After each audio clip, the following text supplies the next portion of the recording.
Ngayong araw na to mag-aaral tayo tungkol sa technical side ng ating business.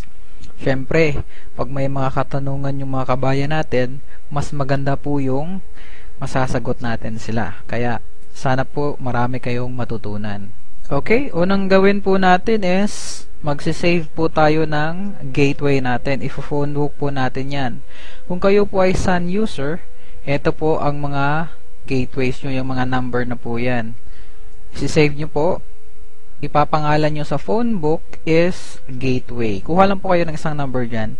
Same po dito sa smart, kung kayo po ay smart user or talk and text user or red mobile user. Kuha po kayo ng isang number dito at i-phone book nyo po. Pangalanan nyo pong gateway.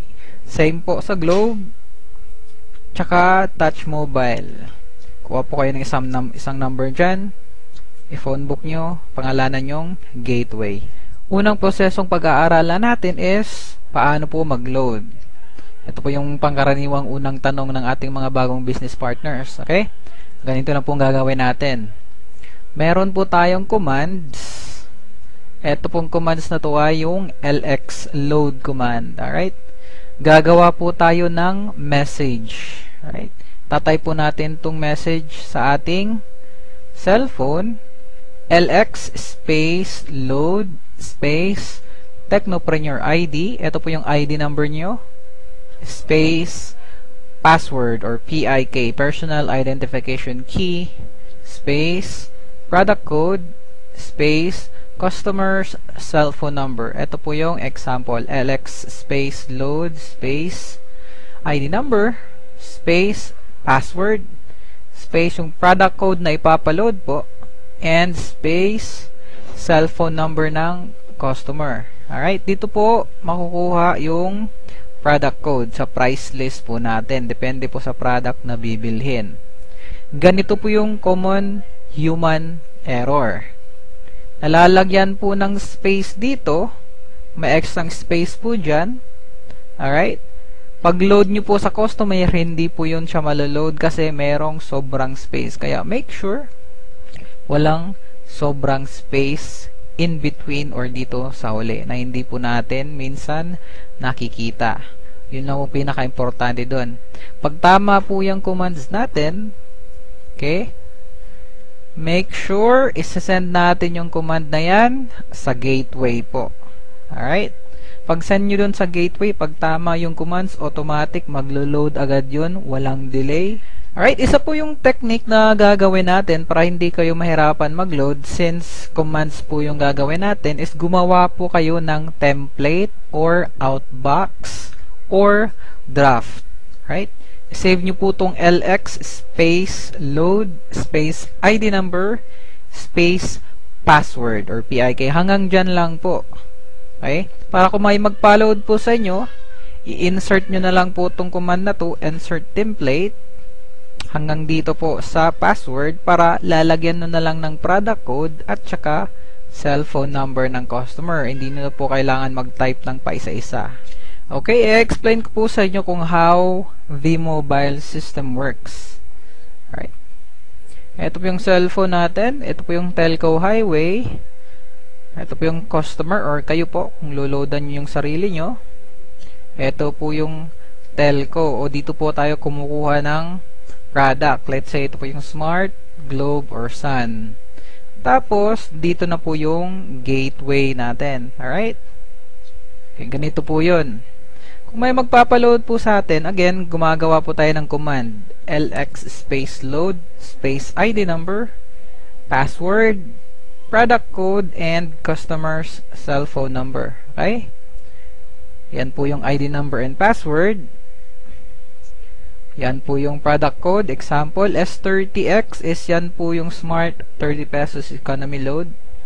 And customer's cell phone number. Alright, ito po yung gateway. Isa po sa mga gateway ng Smart. Sisend natin yan ngayon. Okay? Dadaan yan sa gateway natin. Okay? I-confirm nyo po kung tama yung ID number, tama yung password, and sufficient po yung balance nyo, yung load wallet nyo. Pag kumpleto po yun lahat, kukuha na ngayon siya ng produkto sa telco, sa smart po, since smart po yung pinapaloadan natin. And then, pag confirm po ng telco, loadan niya ngayon yung customer mo. Alright? Loaded. And then, si telco magko-confirm sa gateway natin na si customer is na-loadan na. Okay? And then, yung gateway natin is magko-confirm po sa atin. Ito po, one new message from LoadExtreme. Magko-confirm siya na na-loadan na po yung customer natin. Again, make sure ng commands na ginamit natin walang sobrang space. Okay? Alright, recap lang. Make sure wala pong sobrang space dito sa huli or sa mga gitna ng commands. Hindi po natin namamalayan kasi pag sobrang space, pag nagsobra yun, hindi talaga maglo-load yung system natin. Ito po yung usually na nangyayari kapag may delay sa pag-load. Di ba po, unang-unes, magsasend tayo sa gateway, papunta dito. Pag na-confirm ni gateway na tama yung information, right? Pag send niya ngayon sa telco, pagpalagay po natin yung telco may traffic or may tinatawag nating congestion. Right. Possible po nag-upgrade yung telco office or meron po silang maintenance kaya po lahat ng text messages nata-traffic. Pag ganun po yung nangyayari, syempre hindi po makapag-load sa customer, hindi po darating muna yung load sa kanya kasi po nakapila yung command natin. Alright? Kailangan po nating intindihin na yung system natin ay para pong highway. Right. Pag hating gabi po tayo pumupunta ng downtown, syempre mas mabilis po kasi walang traffic. Pero pag rush hour po, matagal pong hihintayin natin sa highway kasi po traffic. Same lang po yung sa commands natin since text po yung command natin, nata-traffic po dito sa telco. Alright? And minsan din kapag may maintenance si telco, kailangan din pong mag-maintenance ng system natin kasi po hindi pwedeng mabilis yung system nila sa atin mabagal. Dapat po pantay yung kabilisan ng ating system at saka yung telco system. Okay? And yung system po din natin, paminsan-minsan kailangan po din niya ng maintenance. Stable po yung system natin, kaya lang po mas mainam na po yung parating nagme-maintenance. Kasi po pag may nasira sa isang server dito sa ating system, damay po yan lahat. So, pangit po kapag yun ang mangyari. Kaya, minsan-minsan po, nagme-maintenance tayo. Pangalawang proseso po na pag-aaralan natin is, paano po tayo mag-replenish ng load wallet natin. Siyempre po, ginagamit natin yung load wallet natin, nauubos. Kapag naubos, magpa-replenish. Okay, first option, punta tayo ng V-Mobile Office Nationwide. Sa Office po, meron pong tinatawag na loading slip. Ito po yun, fill up nyo lang po ng mga informations. Pangalan nyo po, ID number nyo, so wag nang kalimutan yung ID number nyo, cellphone number, amount po na ipapaload nyo, at yung date. Right, sulat nyo lang po yan sa Opel, ibigay nyo po sa cashier, and kami na po bahala. Yun po yung ating first option. Okay, makakatanggap po kayo ng confirmation na na-loadan na po kayo pag process po namin ng inyong reloading slip. Real time po yan yung paglo-load namin. Pagbigay mo ng resibo, pag-process namin, agad-agad na-load yun. Okay? Second choice is mag-load wallet transfer po tayo. Di ba po, mayroon tayong mga retailers. Pag naubos po yung load wallet nila, tayo lang po ang dealer na may capability na mag-transfer ng load wallet. Okay? Ito po yung commands na gagawin natin. LX space transfer space Technopreneur ID or ID nyo po space password space LX load space amount to transfer space retailer's ID number, yung papasahan nyo po ng load wallet, and then space retailer's cellphone number. Okay? Ito po yung sample ng command, LX space transfer space ID number nyo po, ito po yung ID number nyo kasi kayo po yung dealer, space password nyo, space lxload command, space amount is 500, space ID number ng transferan nyo ng load wallet, and then space yung cellphone number nila. Again po, common human error, make sure na walang space dito sa huling command. Alright? Kasi po pag may sobrang space niyan, pag send nyo sa gateway, hindi po tatanggapin ng system yun kasi mali. Again, make sure in between, wala pong space again. Alright? Pag tama po yung commands nyo, make sure to send it to your gateway para po ma-process namin. And again, pag tama po yung commands, walang sobra, walang human error, automatic, yung load wallet is matatransfer dun sa loadan mo ng load wallet. Okay, makakatanggap po sila ng confirmation na naloadan na po sila ng 500. And ikaw po, makaka-receive ka din ng confirmation na nabawasan po ng 500 pesos yung load wallet mo. Update lang po, kapag less than 500 pesos na load wallet yung transaction nyo, may bawas kang piso na load wallet. Pagpalagay natin, meron kang 1,000 na load wallet, tapos nagpa-load wallet transfer yung Tecno user mo ng 300 pesos, yun po yung minimum 300 pesos. Ang mababawas po sa load wallet nyo is 301 pesos. Kasi po, below 500, merong bawas. Pero, above 500 pesos po, wala na pong bawas yon.